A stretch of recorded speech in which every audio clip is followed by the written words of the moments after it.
Evening, all, again. I thought I would uh, read another poem, if I may indulge you. It was another poem that's been sitting here in front of me for a few hours, and I thought I would, while I had the thought to do it, thought I would quickly read it off, and if you may indulge me and lend me your ear, I shall read you another poem, and it's by a poet that is relatively new to me. Uh, Self-discovery. No one recommended him to me or anything. It's just by chance, quite by random.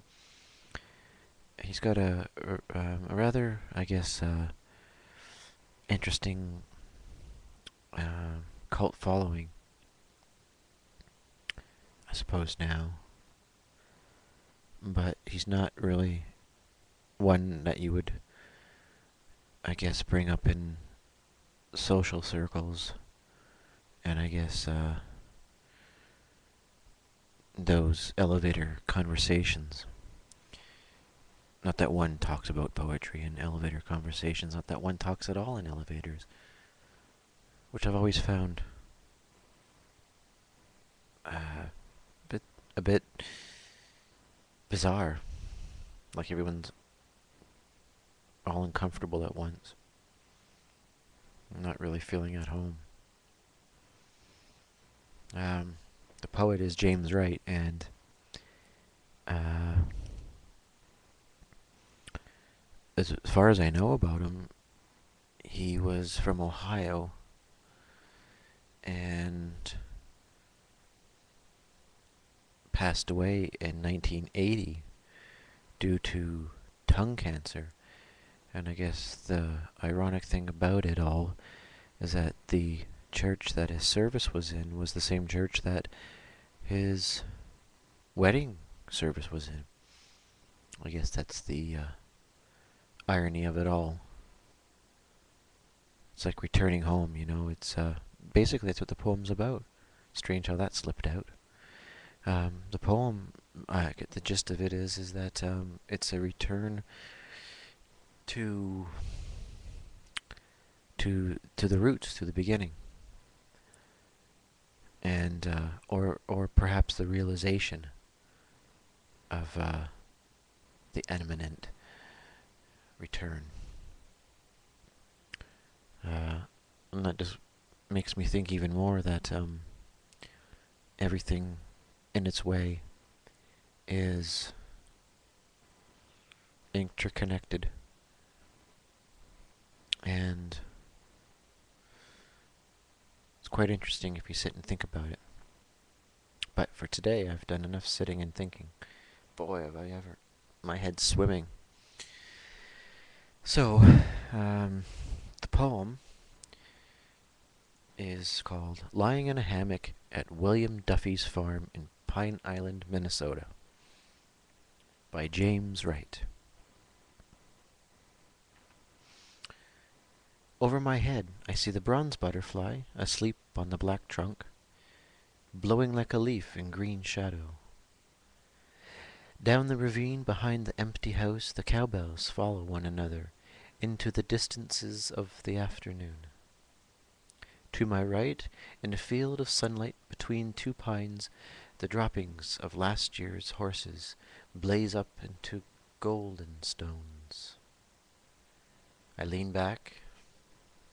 As the evening darkens and comes on, a chicken hawk floats over, looking for home. I have wasted my life.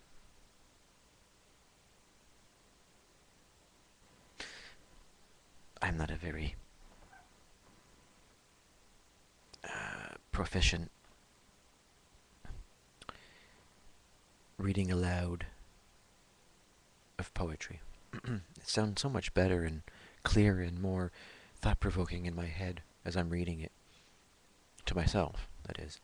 Um, Verbally expressing it, trying to get into the nook of the word or the meaning of the word, it's a hard thing for me. I mean, inwardly, I have no problems. Outward expression is such a challenge. It's a I don't know. It's difficult, I find. But I suppose anything like anything else, it's just a matter of practice, right? Mm. So, I was saying before that I think it's a poem of returning to one's roots. When I first read it a few hours ago, I have an entirely different perspective now as I did then. Particularly on the memorable last line, I've wasted my life. When I first read that, say about maybe 3, 4 hours ago, I thought it was. I'm a believer in signs, you see. Um, little things that most people would dismiss as coincidence. I tend to be keen on reading into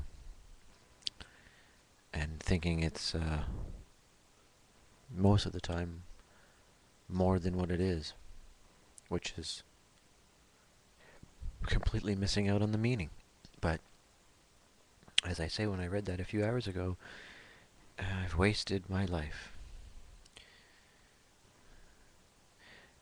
And I thought, well, I guess there's periods in everyone's life that they waste due to self-neglect and what have you. But reading it now again, entirely different perspective, at least on the last line.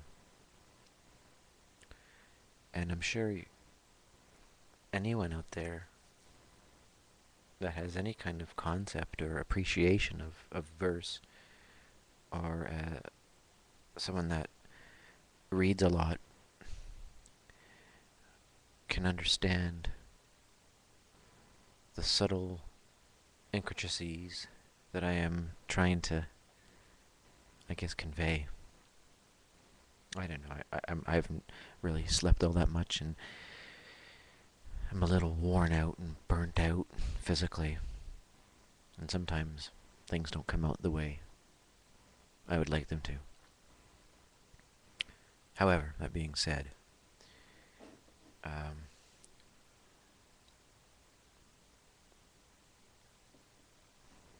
I would like to reassure those that I do have some kind of grasp on my faculties. I'm not completely around the bend yet, but I don't know. See, I think you can take a poem like that, and though it seems very drab, I mean, I've read some very depressing poetry. When I was younger, I read a lot of Anne Sexton, but self-confessional poetry, guys like John, John, I forget his name, the guy that wrote the Dream Sonnets, John Berryman, and Sylvia Plath, and Sexton, people like that, confessional poets, they don't do too well in their own lives. But I think that poem was a damn good poem, and I hope everyone out there, whoever is taking the time to go through this, enjoyed it, and that's all that matters. Enjoy the moment. Enjoy the moment like a bronze butterfly.